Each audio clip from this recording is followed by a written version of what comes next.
noches, yo soy Germania Rodríguez, es lunes 30 de marzo, bienvenidos a FDP Noticias. Hoy, como todos los días, mi compañero Joel Álvarez, que está en Costa Rica, y yo les vamos a resumir las noticias de esta pandemia del COVID-19. Yo estoy aquí en mi casa en Miami, es nuestra segunda semana trabajando desde casa. ¿Cómo estás, Joel?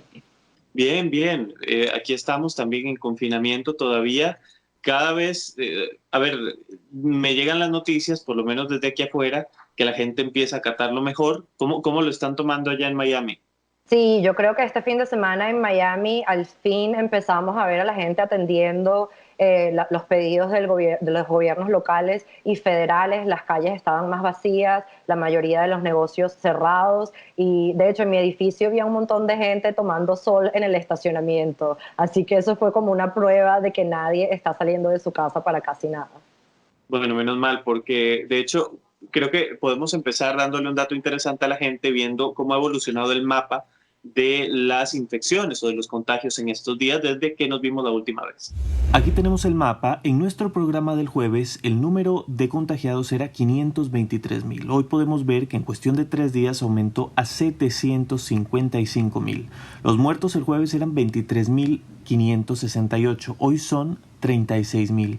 Pero también vemos el lado positivo. Los recuperados el jueves eran 122.000 y hoy son 158.000.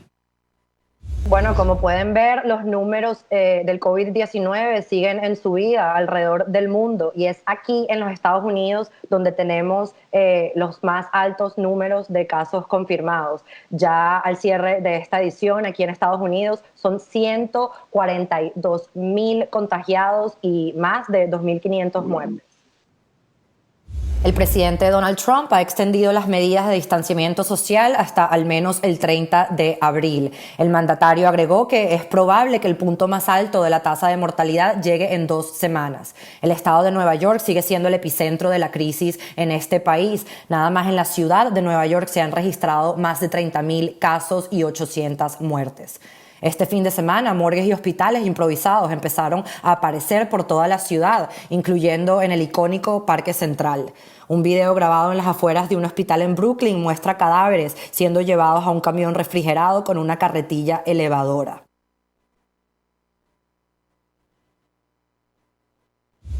Joel, estas imágenes del USNS Comfort son impresionantes porque, como dije en la nota, es la primera vez desde la tragedia del 11 de septiembre que vemos a este buque en aguas neoyorquinas. Los neoyorquinos salieron a darle la bienvenida al barco, más o menos violando las medidas de confinamiento. Claro.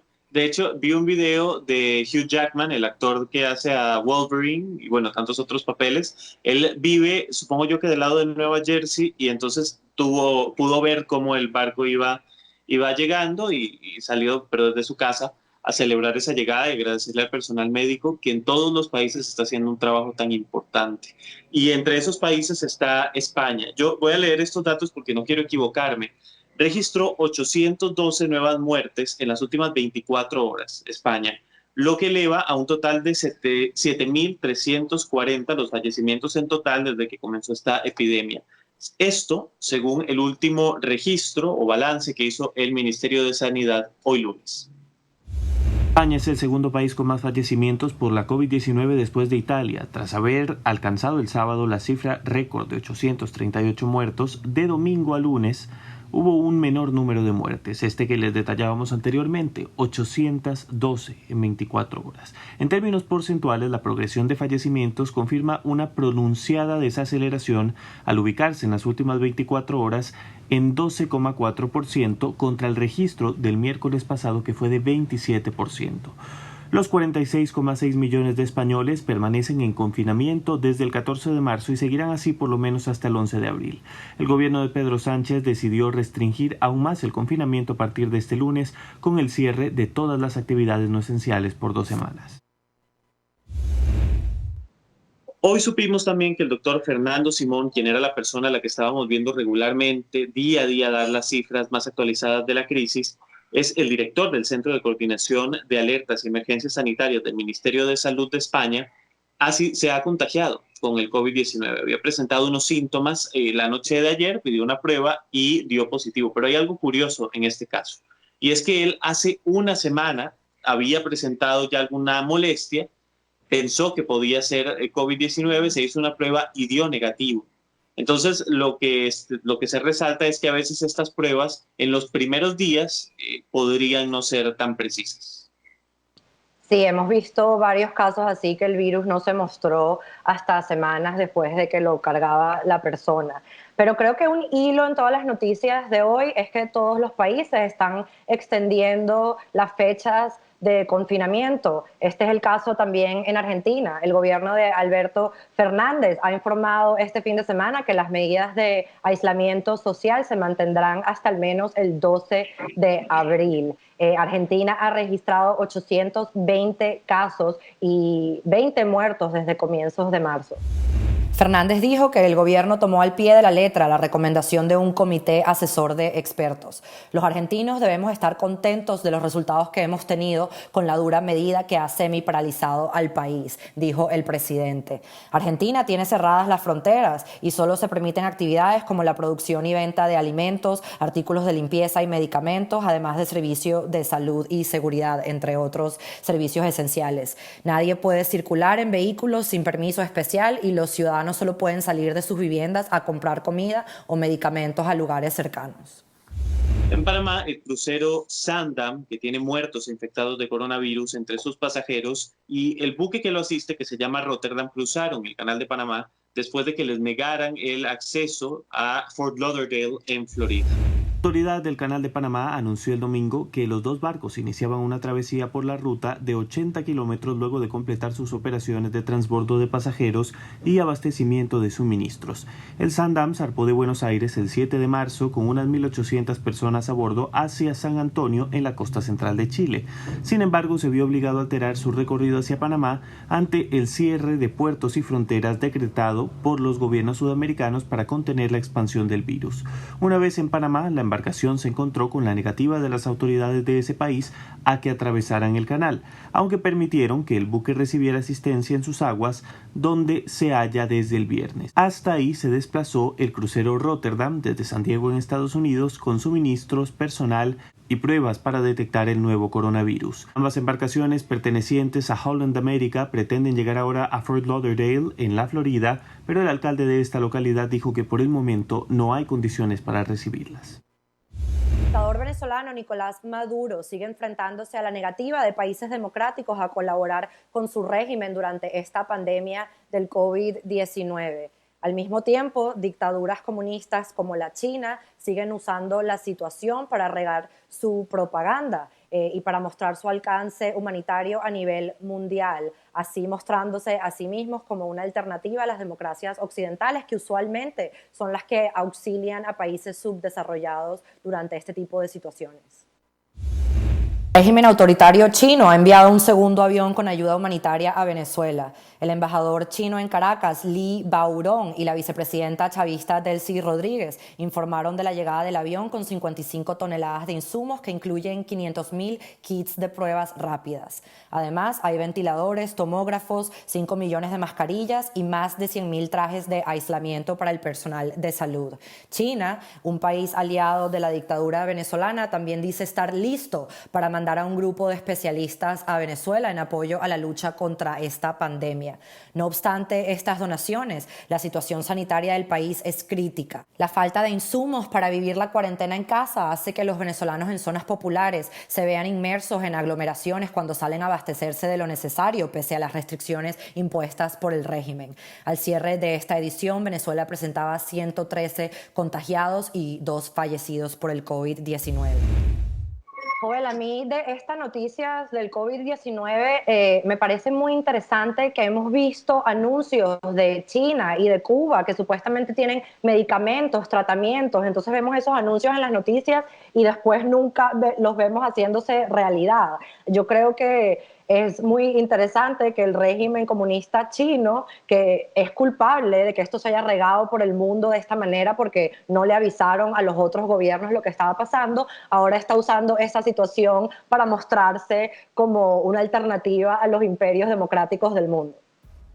Sí, obviamente, a ver, es crear un problema y después querer vender la solución, ¿no? Entonces, Yo creo que nadie, bueno, yo por lo menos no confío en la buena voluntad del régimen chino. Y bueno, al final creo que la magnitud de la catástrofe que puede ocasionar el comunismo y la dictadura en Venezuela sigue siendo desproporcionada. Así es, pero por otro lado, Juan Guaidó, el presidente de la Asamblea Nacional, reconocido por más de 50 países como el presidente interino de Venezuela, hizo un llamado a conformar un gobierno de emergencia nacional para atender esta crisis del COVID-19. Vamos a ver su mensaje. En las próximas semanas, Venezuela podría ser el país con más infectados de la región. La dictadura jamás lo va a reconocer y buscarán ocultar cifras, la tasa de contagio, los enfermos graves y los problemas que enfrentamos podrían ser mucho mayores por la escasez de agua, de gasolina, de comida, de gas o simplemente energía eléctrica.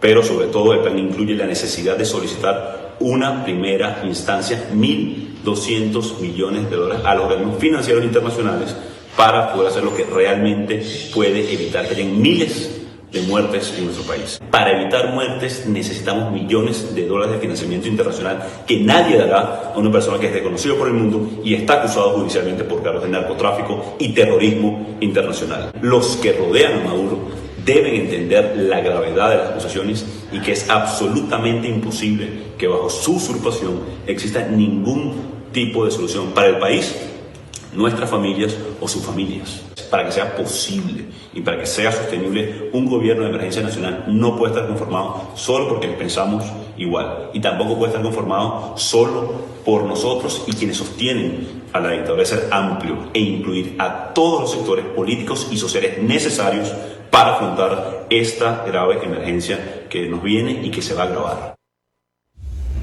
Vamos a hablar ahora sobre una historia que es bastante llamativa. Carolina Cox es una de los 290 chilenos que están atrapados en Cuba. Sin embargo, el caso de ella nos llama poderosamente la atención y diré que algunos no sabe bastante bien, porque resulta que esta promotora del socialismo ahora está conociendo de qué se trata, ¿no? Y está atrapada en Cuba. Y entonces lo que viene a decir es que no hay dinero, que la situación sanitaria es precaria y que no hay respuesta por parte de su consulado. Entonces, en redes sociales se ha viralizado bajo ese comentario: una comunista conoce el comunismo. Veamos. Es súper angustioso estar en un momento como este, en otro país, en un país que además el jabón escasea, el papel higiénico, todo. Tenemos las cuentas bloqueadas por el bloqueo que tiene Cuba. Conectarnos a internet es muy difícil.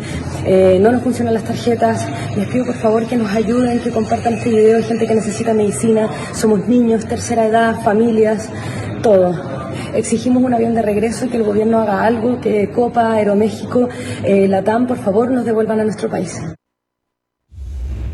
Bueno, ya es oficial, los Juegos Olímpicos de Tokio serán el año que viene. Los organizadores de Tokio 2020 anunciaron hoy que los Juegos Olímpicos comenzarán el 23 de julio del 2021, casi un año después de la fecha prevista inicialmente. Y lo anunció en una rueda de prensa el presidente del comité organizador, Yoshiro Mori, poco después de conversar telefónicamente con el presidente del Comité Olímpico Internacional, Thomas Bach. La nueva fecha fue propuesta por los organizadores teniendo en cuenta que se quería conceder suficiente tiempo para los preparativos de los atletas y las otras partes implicadas, así como se consideraba preferible que los Juegos tuvieran lugar en un periodo vacacional, según dijo Mori. De acuerdo con lo anunciado, las pruebas olímpicas comenzarán ahora el 23 de julio del 2021 y terminarán el 8 de agosto siguiente. Los Juegos Paralímpicos, por su parte, comenzarán el 24 de agosto y se cerrarán el 5 de septiembre. En cuanto a las entradas ya vendidas, la organización recalcó su intención de que los tickets que hayan sido comprados para los Juegos antes de que se decidiera su aplazamiento sigan siendo válidos para las nuevas fechas. La primera vez, Joel, en la historia reciente que se posponen los Juegos Olímpicos. ¿Y piensas ir a Tokio 2021? Sabes que ese es uno de mis sueños, ir a las Olimpiadas, al Mundial de Fútbol, aunque odio los deportes, pero cuando llegan estas competencias que nos unen a nivel mundial, yo me meto en la fiesta. Sí, yo también, la verdad. Mira, si te parece, vamos a hacer un ejercicio de memoria ahora con la audiencia. Déjenos saber en los comentarios y ya van a ver si se acuerdan de esta canción. solo buscaba algo de paz. Despierto cada día en medio de un huracán.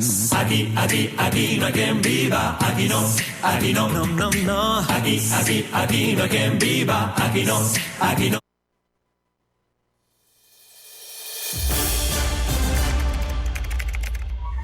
Seguramente se acordaron de esa canción, ¿verdad? Resulta que, y de hecho lo hemos hablado aquí en este programa, que los españoles tienen una creatividad impresionante para hacer cosas en sus balcones durante este confinamiento. Y esto es otro nivel, porque decidieron que iban a tomar una vecindad, un grupo de vecinos, el tema de la serie Aquí no hay quien viva, para hacer lo siguiente. Viva, aquí no. Todos los días son así, no podía imaginarlo cuando vine aquí. Solo buscaba algo de paz. Despierto cada día en medio de un huracán. Aquí no hay quien viva, aquí no, no. Aquí no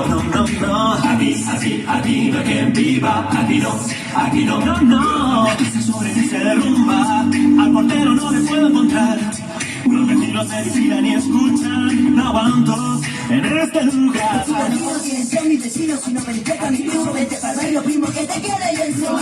Que lloran los payasos, Paco nos roban y las piedras siempre se me encargan que En una coctelera, en un terremoto y un volcán. Si te andas esta escalera.